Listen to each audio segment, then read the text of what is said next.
किसिया चलली अवधवा के वो होलिया खेले राम लला। किसिया चलली अवधवा के वो होलिया खेले राम लला। कि राम लला हो भगवान लला। कि राम लला हो घनश्याम लला। बोलिए श्री रामचंद्र भगवान की। वाह वाकई बड़ी अच्छे हैं आप। यही तो मिस करता है आदमी। और मेरे साथ ताली बजा करके जिनके हाथ में फोन है, जिनके हाथ में गमछी है, एक हाथ में से गमछी ले लीजिएगा। और मेरे साथ सब लोग झूमिए नाचिए। किसिया चलली अवधवा के वो खेले राम लला।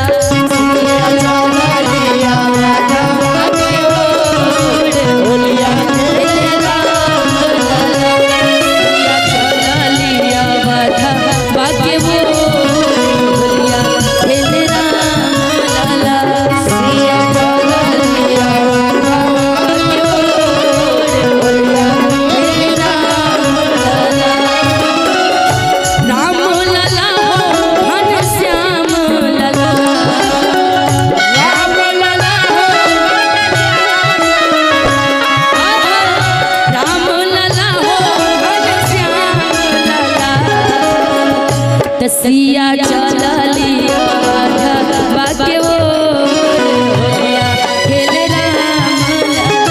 सिया चलली अवधवा के वो होलिया खेले राम लला। होलिया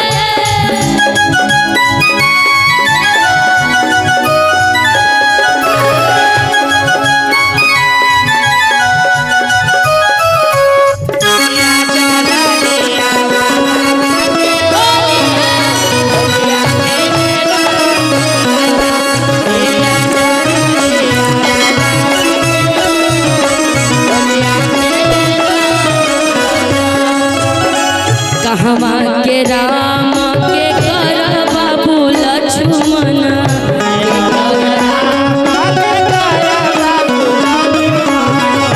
के कर राम के कर बाबू लक्ष्मण।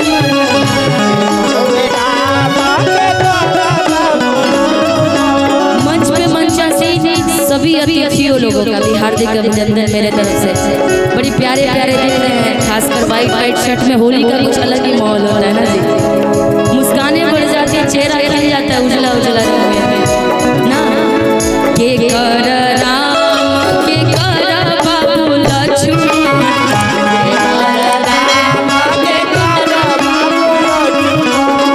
के कर राम के कर बाबू लक्ष्मण।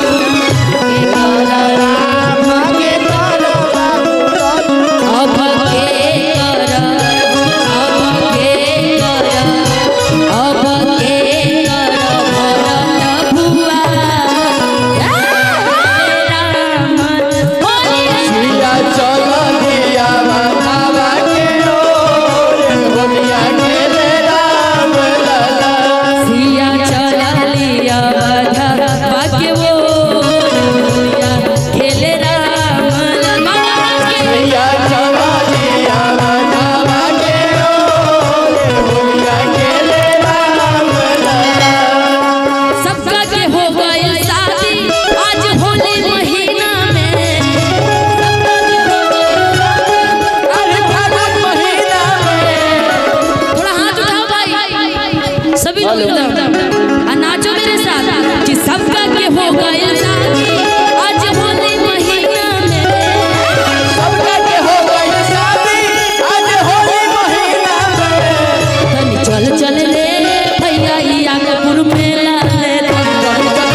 कौशल्या के राम सुमित्रा के लक्ष्मण कौशल्या के राम सुमित्रा के लक्ष्मण अब के कई के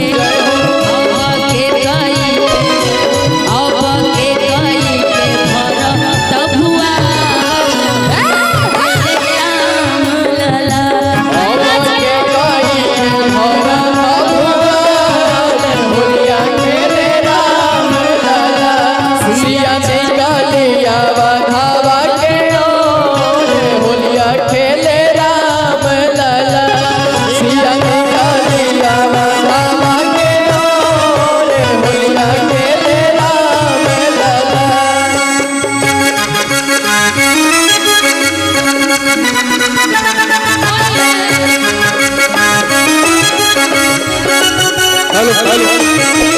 आप लोग सब लोग फील्ड में आइए ना प्लीज।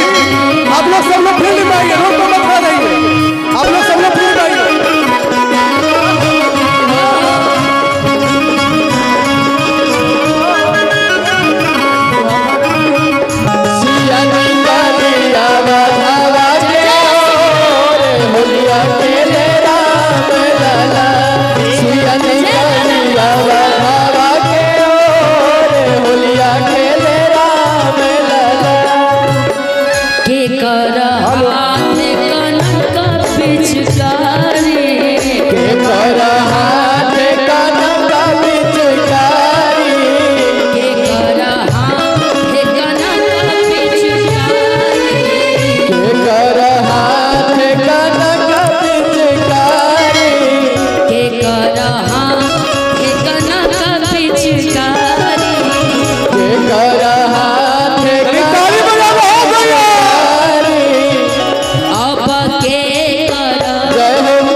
हमारे बीच में 2 मगही स्टार और आ चुके हैं। चिल्ला के एगो भोजपुरी शेरनी और 2 मगही शेर खाती फिर से एक बार ताली बजाओ। हाँ बजा लो ताली, नहीं तो रात को फाटे लगता छाती तो सोच लिए चल जाते बराती। रोशन भाई और अमित भाई को कुर्सी दीजिए मंच पर, बाकी निशा जी का कार्यक्रम चलते रहेगा। सीता राम के हाथ कनक पिचकारी, राम के हाथ कनक पिचकारी, राम के हाथ कनक पिचकारी, राम के हाथ कनक पिचकारी, राम के हाथ कनक पिचकारी, राम के हाथ कनक पिचकारी। सीता के